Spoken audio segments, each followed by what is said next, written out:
Bonjour à tous et bienvenue dans cette nouvelle vidéo sur le pas de rayure ou twist rate dédié au 300 blackout. Quel pas choisir, pourquoi et comment le choisir au mieux. Donc on a besoin des rayures pour faire tourner et stabiliser les projectiles. En fait c'est le même principe que pour les toupies. Les canons de carabine sont rayés par exemple, mais pas des canons de mortier ou de char. Le char, lui, va avoir besoin de stabiliser un projectile extrêmement long avec une très grande vitesse de rotation, ce qui est incapable de faire un canon rayé. C'est pour ça, par exemple, que les canons rayés sur les chars ont disparu. Et la stabilité se fait avec les ailettes du projectile. Alors, comment trouver le pas de rayure idéal? Parce qu'en plus de changer avec chaque calibre, il va aussi dépendre un petit peu de la longueur du canon, pour atteindre au moins un tour avant de quitter le canon. Par exemple, si vous avez un 8 pouces ou un 9 pouces, en général, le pas, il sera d'un septième, un huitième ou au maximum un neuvième, mais jamais plus. L'idée, c'est bien de faire tourner un tour complet pour arriver à stabiliser quand même le projectile avant le départ du canon. Ici, l'exemple du SIG Rattler en 300 Blackout. Il a un canon de 5 pouces et demi. Il va donc avoir un pas d'un cinquième de pouce, ce qui est très rapide et rare sur le 300 Blackout, mais a priori il reste efficace, notamment pour des canons aussi courts. Et ce qui va déterminer surtout votre pas, c'est le poids de l'ogive et aussi en rapport un petit peu avec sa vitesse. Donc ici par exemple, pour du 300 Blackout, j'ai différentes formules calculées, que ce soit en supersonique ou en subsonique. Donc en rouge, vous allez voir ce qui est vraiment déconseillé, pas adapté, qui risque de pas être stable, ou vraiment trop stabilisé, ce qui peut aussi poser des problèmes.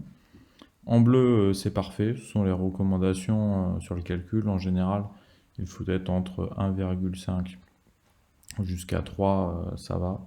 Et en orange, c'est ce qui est convenable. En fait, c'est surstabilisé, mais ça convient quand même parfaitement. En général, il n'y a pas de problème.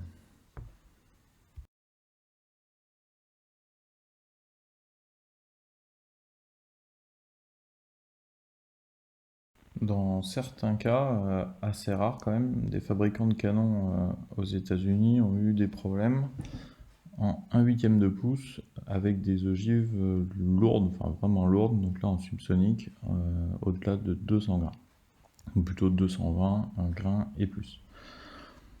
Donc suite à ça, surtout sur des canons très courts, du genre 7,5, 8,5 pouces, beaucoup de fabricants qui sont passés maintenant sur du 1 septième.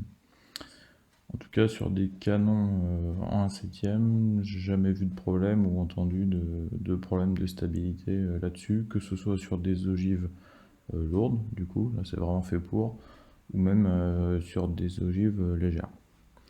J'ai voilà, sur un pas d'1/7, j'ai tiré des 110 grains Vmax qui sont extrêmement précises, il n'y a pas de souci de stabilité. Le fait de changer le pas de rayure peut jouer sur la vitesse. Donc ça aussi c'est très difficile à vérifier. Il faudra avoir exactement les mêmes composants, le même canon mais du coup avec un pas de rayure différent et des cartouches extrêmement précises qui n'aient pas trop d'écart de vitesse.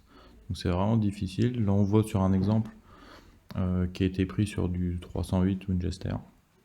Voilà, sur un pas de 1 huitième à 1 douzième.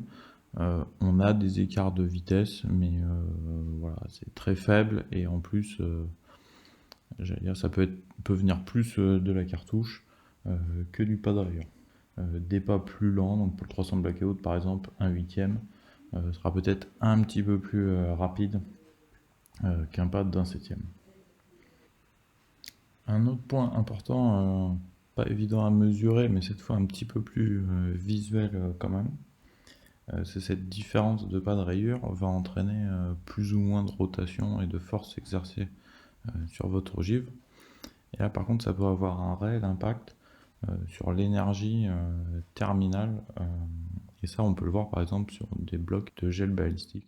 Même canon, et du coup un pas de rayure différent et assez extrême dans la différence. Et ça vous pouvez le voir sur plusieurs vidéos, plusieurs essais. En général les pas plus rapides entraîne du coup une énergie plus forte de la rotation et ont plus d'effet sur les cavités temporaires ou permanentes dans le bloc de gel balistique.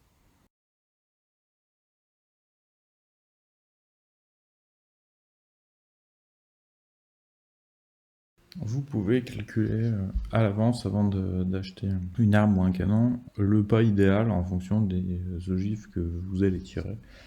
Un des sites les mieux faits pour ça et les plus simples, c'est ici chez Berger pour avoir les valeurs, soit directement en sélectionnant dans une liste.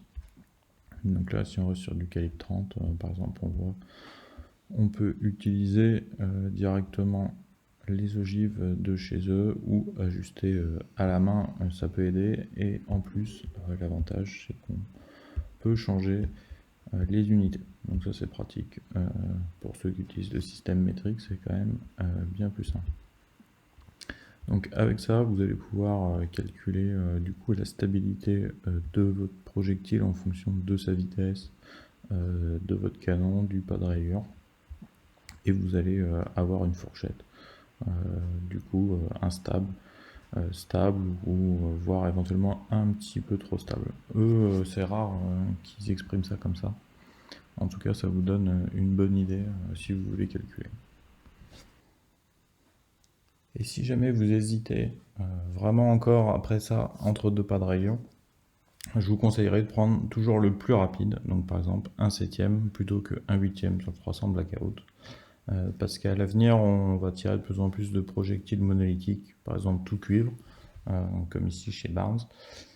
Et ces ogives nécessitent des pas en général un petit peu plus rapides que ceux prévus pour des balles en plomb.